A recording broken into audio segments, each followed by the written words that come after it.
Bonjour, chers élèves, je suis Mokhtar Chouitigal, professeur de français du secondaire. Heureux de nous retrouver autour de cette nouvelle séquence qui porte toujours sur la suite du cours portant sur les signes de la ponctuation. Pour cette séquence, nous allons commencer par le point d'interrogation, qui marque la fin d'une phrase interrogative et permet de poser une question. Exemple, on peut dire « Savez-vous votre leçon ?» Un exemple, et puis je peux dire « Savez-vous votre leçon ?»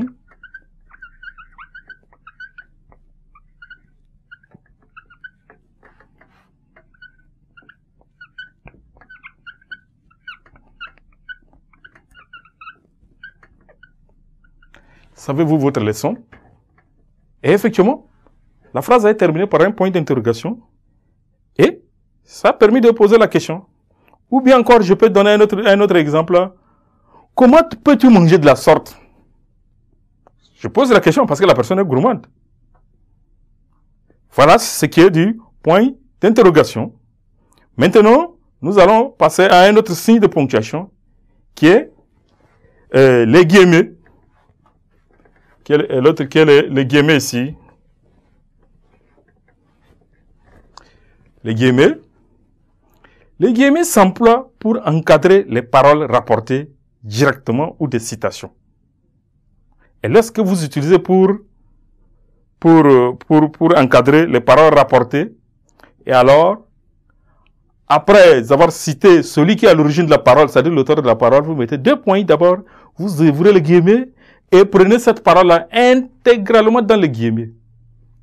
Donc, exemple, je peux donner au hasard un exemple et puis je dis, Victor Hugo disait, deux points, on ouvre maintenant les guillemets et puis vous allez écrire maintenant, Victor Hugo disait, ceux qui vivent, ce sont ceux qui luttent. C'est pour dire que ce qui est écrit entre guillemets là, c'est une parole rapportée, ce n'est pas ma parole. Donc, je prends le soin de les mettre entre guillemets. Ou encore, je peux reprendre un autre exemple que j'ai déjà on a déjà eu à prendre quelque part. Seydou Badian affirme, deux points, ouvrez le guillemets maintenant, le mariage n'est pas une plaisanterie. Ça, c'est en ce qui concerne les guillemets. Maintenant, nous passons aux parenthèses.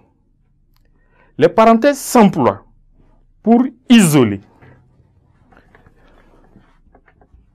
Les parenthèses s'emploient pour isoler de la phrase un élément secondaire, une précision. Et nous pouvons prendre à titre d'exemple la consommation d'oranges et de goyaves contenant de vitamine C. Entre parenthèses maintenant, je dis contenant de la vitamine C. Et généralement, nous savons que les fruits contiennent de la vitamine C, n'est-ce pas? Mais je peux dire, tout comme omettre. Et la bonne manière, c'est d'encadrer, se mettre entre parenthèses, l'information qu'on suppose qu'elle est secondaire. Donc, je disais, la consommation d'oranges et de goyaves, entre parenthèses, et puis je continue, est recommandée en saison de pluie. Voilà.